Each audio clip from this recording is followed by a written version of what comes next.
اللهم صل وسلم وبارك على سيدنا محمد وعلى اله وصحبه وسلم. ازيكم عاملين ايه؟ يا رب تكونوا بخير. فيديو جديد وروتين جديد، يا رب يعجبكم. ما تنسيش لو اول مره تشوفي القناه بتاعتي ما تنسيش تشتركي فيها وتفعلي زر الجرس على الكل عشان كل فيديوهاتي ان شاء الله تشوفيها اول باول. وحطي لايك بقى للفيديو ونسمي الله ونبدا بينا الفيديو بتاعنا. زي ما انتم شايفين الفيديو ده انا مصوراه بالليل، ماشي، وكملته تاني يوم الصبح يعني دلوقتي كده. بصوا هنا كنت بوريكم الدبور كان قارصني في ايدي، وايدي كانت وارمه خالص خالص. بس انا بصراحه ما كنتش عايزه استسلم، يعني انا لو ثبت ايدي كده وفضلت قاعده بقى واللي هو بقى يعني مثبته ايدي كده، ايدي كانت بتورم اكتر يعني. وانا بصراحه ما كنتش عارفه احط ايه يعني. انا اعرف قرصه الدبور دي بتبقى قرصه كده وبتخف خلاص يعني. فانا بقى لقيت ايدي ورمت بطريقه فظيعه يعني، يمكن انتوا شايفينها حاجه بسيطه بس هي كانت ورمه جامد يعني. كان في فرق ما بين ايدي دي وما بين ايدي دي. عروق ايدي ما كانتش باينه خالص، العصب والشرايين والحاجات دي كلها ما كانتش باينه اساسا يعني. من ايدي مكان ما هي ورمه يعني. بس قعدت كام يوم، قعدت تقريبا 4 5 ايام و... وانا ايدي ورمه وبتوجعني، والله كانت بتوجعني، بس كنت باخد برشام مسكن كده علشان خاطر اقدر اشتغل وما احسش بايدي يعني. بس الحمد لله يعني، قدر الله ما شاء فعل يعني.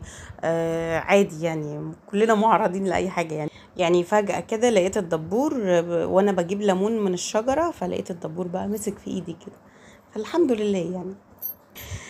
نرجع بقى للبطاطا اللي انا كنت جايباها وكنت عايزه اعملها معاكم بصراحه يعني. كنت جايباها في الفيديو اللي هو بتاع المشتريات، لما كنت بقول لكم انا جبت حاجات للتلاجة ومش عارف ايه وما كانش عندي حاجات، فكنت جايبه بقى البطاطا دي وقلت اعملها معاكم.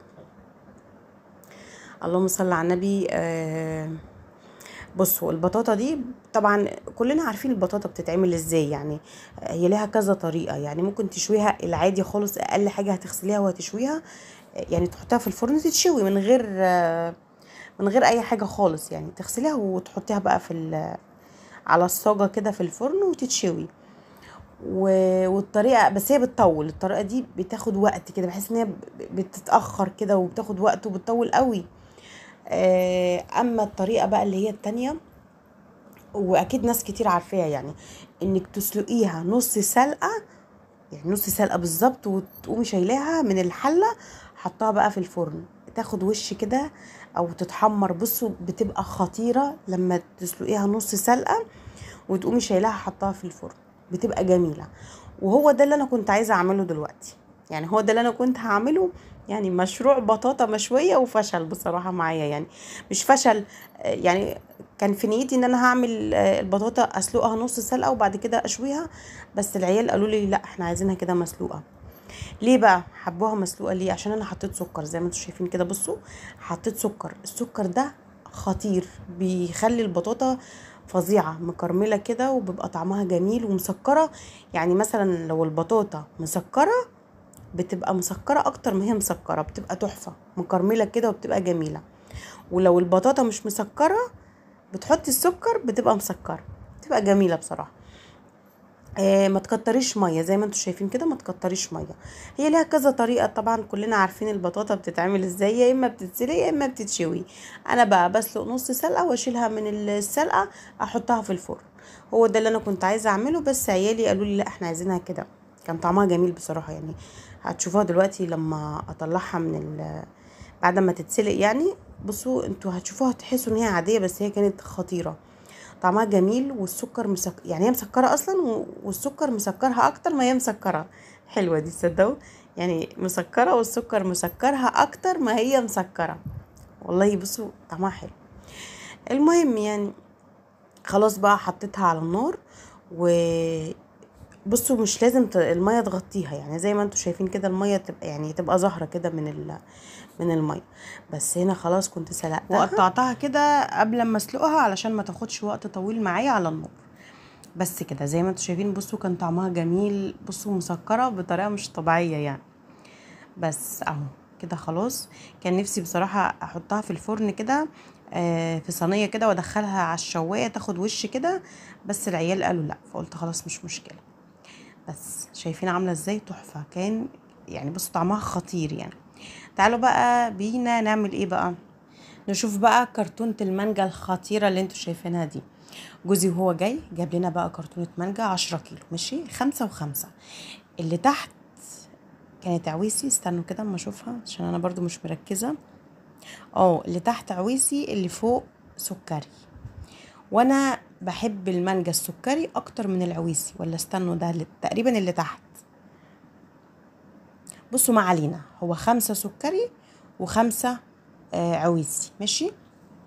انا ما بحبش المانجا العويسي، بحس ان هي مسكره قوي قوي قوي، وسكرها مش حلو، مش عارفه ازاي يعني. ممكن بعض الناس تقول ازاي يعني الكلام ده، بس هو كده، مش بحبها قوي يعني. بحب المانجا السكري او الزبديه او الزبده زي ما بتقولوا عليها يعني. بصوا بقى كمان تاني يوم يعني، لعند المانجا اللي احنا جبناها دي اللي هي السكري، ده كان بالليل. تاني يوم الصبح بقى، الفيديو ده كان تاني يوم الصبح برضو. جبنا برضو المانجا اللي انتوا شايفينها دي. المانجا دي انا مش عارفه اسمها ايه بصراحه يعني. انا مش عارفه اسمها خد الجميل، اسمها ايه انا ما اعرفش بصراحه، ما اعرفش. اللهم صل على النبي. كنت عايزه بقى اشيلها في اكياس واحطها في الفريزر، لان كل واحد من عيالي كان ماسك واحده. بصوا المانجا ما شاء الله كبيره، المانجا تقريبا كده تعمل كيلو الا ربع بالظبط، يعني كيلو الا ربع بالظبط كده. فهنا كنت بوريكم التلاتة تقريبا عاملين 2 كيلو. فما شاء الله يعني الحباية كبيرة. فانا طبعا خايفة على العيال، يعني كل واحد ماسك حباية كبيرة قد كده وبياكلوا. وانتوا عارفين بقى ان المانجا فيها املاح ويعني ما ينفعش اصلا طفل ياكل مانجا لوحدها، كبيرة عليه. فقلت اشيلها بقى احطها في الفريزر، يعني نعملها عصير احسن. عايزه اقول لكم اول مره اعمل من المانجا دي عصير، يعني اطلع مانجا من الفريزر واعملها عصير. عايزه اقول لكم حبايه مانجا عملت شفشقين كبار والله العظيم، يعني ما شاء الله ما شاء الله المانجا. يعني ما شاء الله حلوه حلوه خالص يعني. النوع ده انا اول مره اساسا اشيله في الفريزر. انا بجيب اللي هي الزبده دي وبشيلها في الفريزر، هي دي اللي احنا بنشيلها اصلا بنفرزها يعني.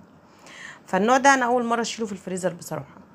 زي ما انتم شايفين اهو، شلت الكيسين. انا مش عارفه بقى وزنهم قد ايه، بس القفص ده فيه تقريبا 10 كيلو. وطبعا زي ما انتم عارفين المانجا ما شاء الله السنه دي رخيصه خالص يعني، رخيصه غير السنه اللي فاتت. السنه اللي فاتت كانت غاليه قوي، ما كانش فيه مانجا اصلا يعني. لكن بسم الله ما شاء الله السنه دي المانجا كتير كتير وسعرها رخيص خالص يعني. طبعا دلوقتي اللي اسمها ايه السكري. السكري خلاص بقى دلوقتي يعني ايه، هتلاقوها دلوقتي مدودة يعني. هي بتبقى في الاول حلوة، لكن في الوقت ده خلاص. هو المفروض دلوقتي بقى الزبدة هي اللي شغالة دلوقتي، لكن السكري خلاص كده. مع ان انا بحبها قوي يعني. بصوا انا عايزه اقول لكم، جبت مانجا سكري كتير كتير عشان انا بحبها، عشان عارفه ان هي بتخلص بسرعه. طبعا هي ما بتتفرزش يعني، انا بقول لكم جبتها كتير يعني، كلنا كتير اول ما طلعت المانجا، كلنا منها كتير علشان خاطر بتخلص بسرعه. لكن مش بفرزها، وعادي لو فرزتيها بتبقى حلوه برضو، طعمها جميل، هي مانجا برضو يعني. بس النوع الحلو اللي هو ان انت تفرزيه، ينفع ان انت تفرزيه، هو الزبده بس كده. ده احسن نوع يتفرز بصراحه. وكان في واحده مره قالت لي المانجا ممكن تقعد 3 سنين في الفريزر. مش عارفه ازاي، انا ما جربتش الموضوع ده، بس هي يعني قالت لي كده. بس طبعا ما فيش حد هيفضل شايل مانجا 3 سنين في الفريزر يعني. خلاص يعني اللي انت جايباه هتخلصيه وخلاص، اكيد مش هتفضل 3 سنين في الفريزر يعني. هنا بقى كنت بعت حد يجيب لي عيش من الفرن، واللهم صل على النبي. ما كانش بقى مفرده يعني، ما فردش العيش كده علشان خاطر العيش يتهوى كده، علشان ما يعجنش في بعضه كده. فجابهولي بقى من غير ما يتفرد، فانا حطيته كده في يعني بالقفصين زي ما هما كده، حطيتهم فوق الفريزر في وش الشباك. قلت علشان خاطر العيش يتهوى شويه، علشان الحق المه قبل ما النمل يطلع عليه. طبعا انا عندي نمل، بصوا حاجه كده ما توصفتش يعني. بصوا نمل فظيع يعني، النمل في كل حته.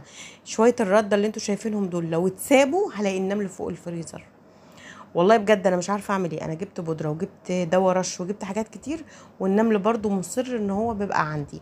زي ما انتوا شايفين كده، بقول لكم شويه رده لو اتسابوا زي كده او نسيتهم، يعني مش اكيد انا مش هسيبهم، يعني انا لميتهم بس ما ينفعش، لا يعني ما ينفعش الموضوع يقعد ساعة كده، لا لا ما ينفعش. فانا لحقت يعني قلت اما الحق العيش اشيله علشان خاطر النمل ما يطلعش بقى على العيش وبهدل لي الدنيا. بس زي ما انتم شايفين شلت العيش في الفريزر اهو، وادي المانجا حطها زي ما انتم شايفين. طبعا الفريزر ده على قد ما هو حلو وجميل وشايل حاجات كتيره بسم الله ما شاء الله، ولكن هو العيب الوحيد اللي فيه ان انا لما بدور على حاجه، لما بكون عايزه حاجه منه بقلب الفريزر، يعني عندي استعداد افضيه واطلع كل اللي فيه علشان ادور على الحاجه اللي انا عايزاها. وكمان في حاجات ساعات ببقى ناسيها والله، يعني بالصدفه كده بلاقي حاجه انا كنت بدور عليها فلاقيها بالصدفه كده. فهو ده العيب الوحيد اللي فيه، لكن بصراحه هو بسم الله ما شاء الله جميل جدا يعني. والفريزر اللي هو الادراج بيقولوا ان هو حلو، بس عيبه ان هو بيبوظ بسرعه.